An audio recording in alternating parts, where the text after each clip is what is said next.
Ulsmala için uluslararası güvenliğin yola bukulu garden bayla iflak kurdu. For the Ottomans, the path to international security ran through the alliance with one of the great powers.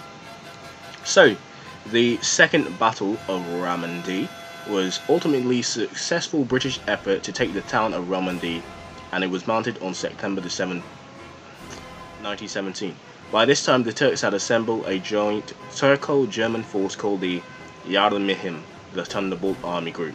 The command of this army group, the German general, was actually Erich von Falkenhayn. The aim was to mount the attack into Iraq, marching down to the Isrit Wayhat and into Baghdad.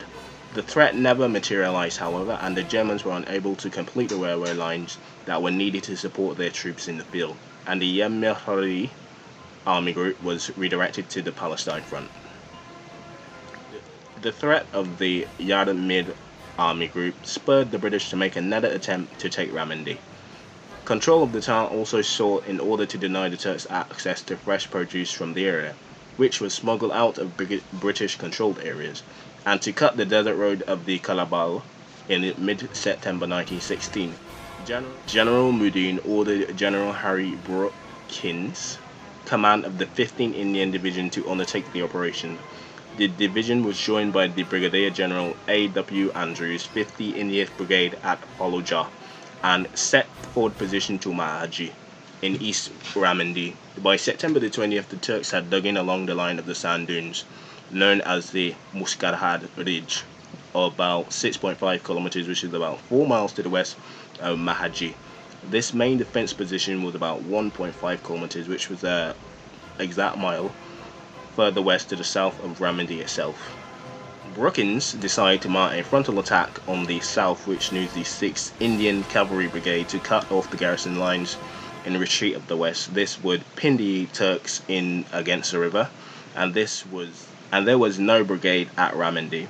The Turks also assumed that the British would repeat the tactic they had used in July, because this is the second battle of Ramadi, of course. The first was on July, and organized their defenses accordingly to cover the arcs running through the east and the south of the town.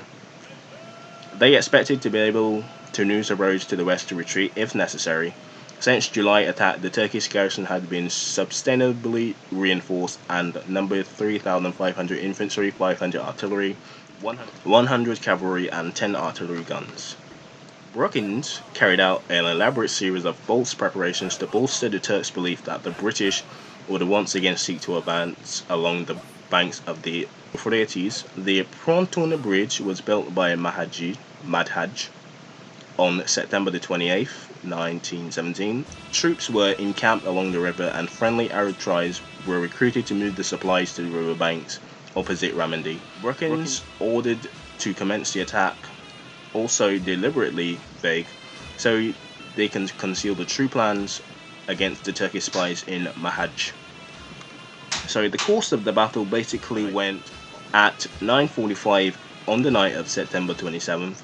The infantry advanced and began their march on the Mushadi Ridge, which they occupied with little opposition. Instead of continuing along the riverbanks, however, the 12th and 42nd Indian Brigades swung left of the Euphrates Valley Canal between the Euphrates and the Lake Hajibjahala and Lake Hajibnaha.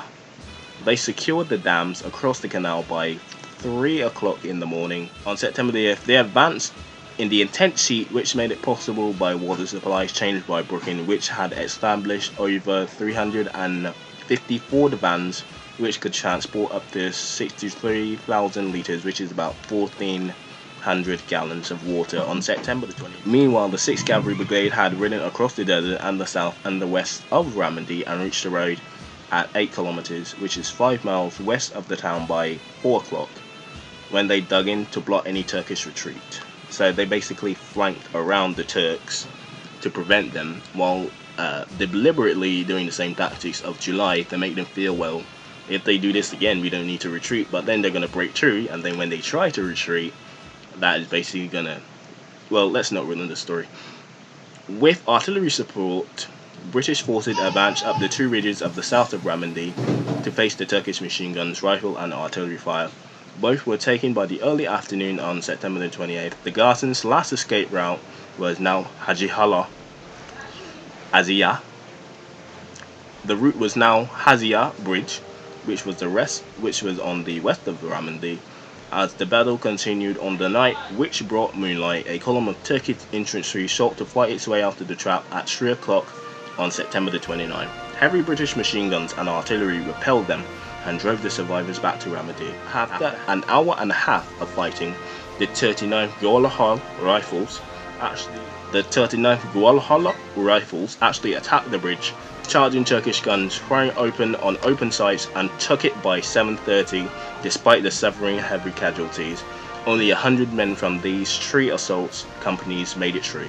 The Guadalajara had convinced the Turkish defenders that the bridge was lost. At 9:15, large numbers of Turks began surrendering at the Guadalajaras at the bridge. At 9:30, the rest of the British forces advanced towards the mud walls of Ramadi. White flags were up along the enemy line. By 11 a.m., the Turkish commander, Almin Bey, and the rest of the garrison had surrendered. The Turkish surrender came just in time, as a powerful sandstorm actually began shortly after, which reduced visibility for only a few meters, which had struck earlier. The garrison could have easily slipped away. So the aftermath was basically 120 Turkish troops were killed in the battle, along with 190 wounded. 3,456 prisoners were captured by the British, including 145 officers. Of the garrison, a handful escaped by swimming the Euphrates, and the British casualties were 995, though these may have been only slightly wounded by the Turkish shrapnel bursting too high to be much effective, because by this time they do have the 1917-1916 Tommy helmets, so while not the best at defending you from shrapnel, if it was high enough, it could bounce off. A great deal of material was seized, including 13 artillery pieces, 12 machine guns, and large quantities of ammunition and other supplies. The capture of Ramadi also led to the local Arab tribes switching sides and supporting the British. Moody later called the action an instance of clean and business-like military operations, as one could wish to see. A fall of a town which was sudden, and one day after the battle of the German pilots' attempt to land at Ramadi before they realized it was now occupied, and made a hasty escape.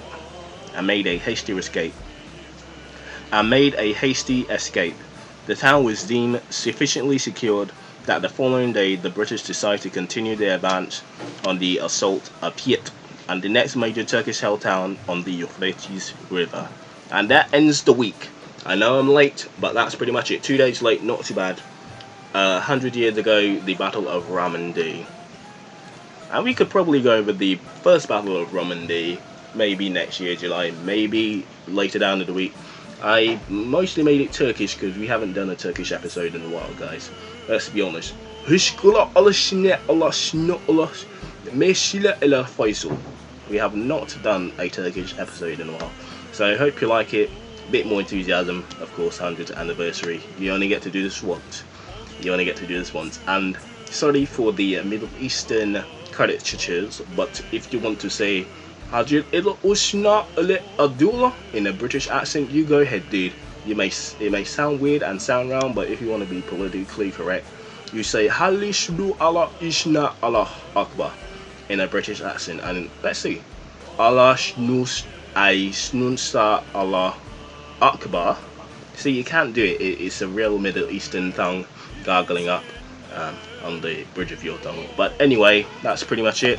Hope you enjoyed the second Battle of Ramadi, and I will see you next week. British Belgian Congos, the least Chinese territory, and the magnum opus, the first Battle of Ypres, next week. Until then, learn something. This has been Emo Syndicate, and Ushla ala Sneer ala Olsno, which is nothing, which I said God, the only one, and something else like that. So hopefully I did not make a bomb threat to anything. So be good, learn something. Yeah, I had a lot of fun with the Middle Eastern stuff. Can't wait to get to the Chinese. Chincho, he sure like quick.